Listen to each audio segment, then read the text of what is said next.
Kuna breaking news hapa kuhusu maafisa wa idara ya usalama wa taifa ambao wamegundulika kujipenyeza ndani ya msafara wa wanawake waliokuwa wakienda kuhiji huko Vatican. Msafara huo ulikuwa ni wa wanawake wa Jumuiya ya Wanawake wa Katoliki Tanzania, ambayo msafara ulijumuisha takriban wanawake 50 na kulikuwa na mapadri wawili.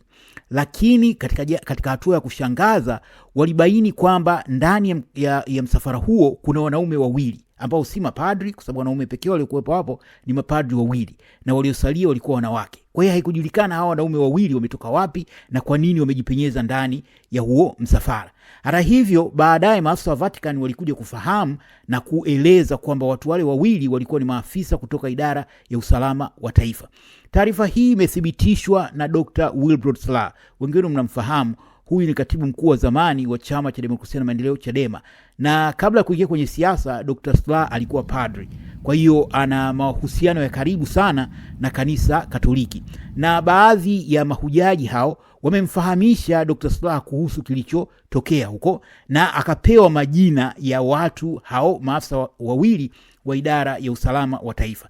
Sasa hili lina tafsiri mbalimbali, lakini kubwa ni uthibitisho mwingine. Kuna makala hapa Just TV andaa kuhusu hali ilivyo ndani ya serikali ya Samia Suluhu Hassan.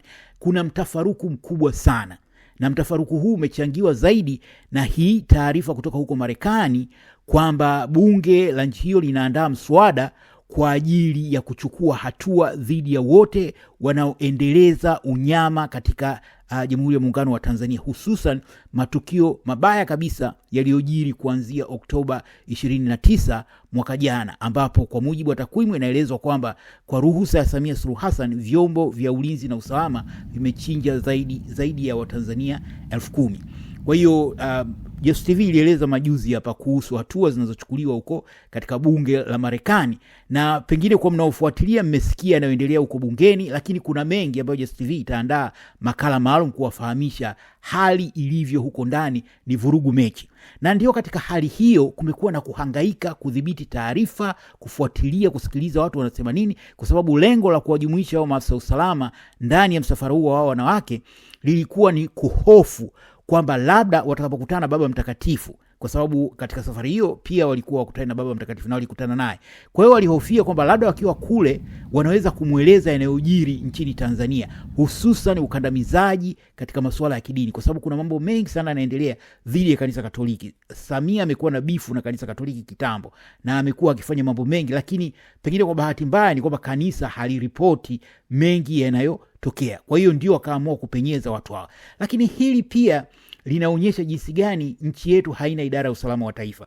Ni kama inaendeshwa kwa mazingaombwe, kwa sababu light ingekuwa na idara ya usalama wa taifa inayojielewa, kama kweli walikuwa na dhamira ya kupenyeza watu wa kwenda kusikiliza, basi wangewaweka wanawake, kwa sababu huu msafara wa wanawake katika, yaani hata mtu ambaye hajui masuala ya intelijensia hawezi kufanya upuuzi wa aina hii. Itakuwaje msafara wa wanawake una mapadri wawili ambao ndio wanaume, upeleke maafisa wa kiume? So ni rahisi hata mtu asiye na hisia au ujuzi wa masuala ya intelijensia kujua kwamba hawa jamaa waliomo humu kuna namna fulani.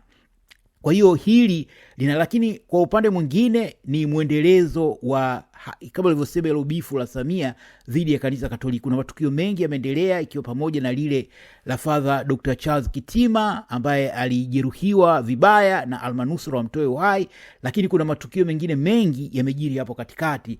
Hata hivyo, kanisa limetumia busara ya kutokuyaweka hadharani kwa sababu yanaweza kuvuruga hali ya amani na usalama nchini. Bila kuendelea sana, nikupe fursa ya kusikia aliyoyaongea Dr. Wilbrod Slaa muda mfupi uliopita kabla ya makala hii kuandaliwa hapa Jasusi TV.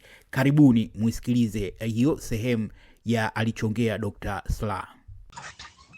Kwa sababu kabla ya kwenda tayari utaratibu wa kawaida kwenda kuhiji unapeleka majina ili waandaliwe kama ni mahali pa kukaa namna gani, kama wanakwenda kuonana na papa utaratibu utengenezweje na kadhalika. Sasa wakashangaa kati ya wanawake hao 50 wakakuta kuna wanaume wawili, na hao wanaume wawili ni nje ya mapadre wawili ambao walikuwa wameandamana na hao wakina mama. Sasa wale mapadri kazi yao inajulikana kwa sababu wanaenda kuhiji, maanake kuna huduma za kiroho zitahitajika. Kwa hiyo mapadre ilikuwa lazima wawepo. Na tangu kwa organizers wakina mama hao walishapeleka majina ya mapadre hao wawili. Lakini nje ya wale mapadre wawili kukawa na wanaume wawili wengine ambao hawajulikani ni kina nani, lakini wameingizwa kwenye kundi la wanawake. Sasa kilichoshangaza ni kwamba wanataka kwenda kumsalimia afisa fulani wa Vatican. Wale wanaume ndio wanakuwa wa kwanza kutangulia. Na wamebeba makalamu na makaratasi, yani kama notebooks hivi. Kwa hiyo wale wakashangaa, wakawa wananiuliza, Dr. Slaa, tuambie, siku hizi Tanzania mmeruhusu wanaume kuwa wanachama wa baraza la wanawake wa Katoliki? Sasa ilikuwa mara yangu ya kwanza kusikia kitu cha namna hiyo, kwamba wanaume wanaingia kwenye shughuli za wakina mama baraza la wanawake Katoliki Tanzania. Sasa nilichokuja kujifunza siku mbili zilizopita ndio kikanimaliza. Ndio kitu ambacho nilitaka muione, ili sasa tafsiri yake tuitafute kwa pamoja. Mimi sina tafsiri.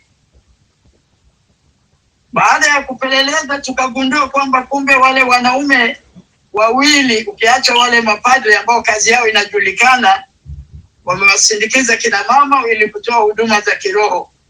Sasa wale wanaume wawili wengine kumbe ni watu wa usalama wa taifa. Kwa hiyo kichekesho kwangu ilikuwa ni kwamba hawa watu yani wamefika hatua ya kuchanganyikiwa, kwamba wanaanza kuwapenyesha watu wa usalama wa taifa kwa sababu hawajiamini kwa lolote tena. Kundi la kina mama wanakwenda kumwona afisa wa Vatican, wao wanajipenyeza, na tena ndio wa kwanza kabisa na wanawahi viti. Wanakwenda kwa ofisi ya mtu mwingine, wanawahi. Sasa bahati mbaya ile safari ilikuwa iishii tu Vatican.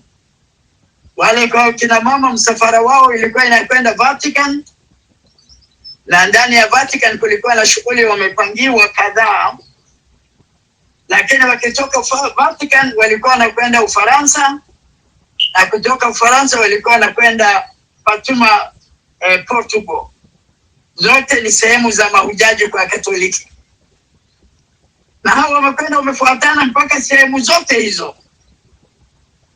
Sasa baada ya upelelezi ndio tukagundua kumbe wamepenyeza usalama wa taifa kwa kuhofia kwamba watakapofika Roma, na unakumbuka wao walishawahi kupambana sana kwenda Roma huko nyuma, wakadhani wakifika Roma wanaenda kuishtaki serikali ya Tanzania kwa Papa. Ndio sababu yote ya kupenyeza wanaume wa usalama wa taifa katika kundi la kina mama. Sasa imagine, hawa walipanga safari yao muda mrefu. Wanajua wanaenda kulala wapi, wanajua chakula watakula wapi, wanajua kila kitu. Mabasi ndani ya mabasi wanajipangaje. Alafu na watu wawili huwajui, hawajitambulishi, lakini wanajiita ni Wakatoliki na wako kila mahali. Kwa hiyo nadhani, sijui kama umeona nilichotaka kusema, jinsi ambavyo nilishangaa mimi kwamba tumefika hatua ya kupanic, kwamba tunafuatilia Watanzania kila wanakoingia kwa kuhofia kwamba tunashtakiwa, kwamba taarifa zetu fulani zinatolewa. Kwa sasa sitasema majina ya hao wanaume, lakini ninayo. Wakati utakapofika nitaweka na majina hadharani, ili tujue kwamba sasa nchi imefika mahali pabaya kweli kweli. Asante sana, nimemaliza. Sasa sijui kama ina interest kwenu kama ambavyo mimi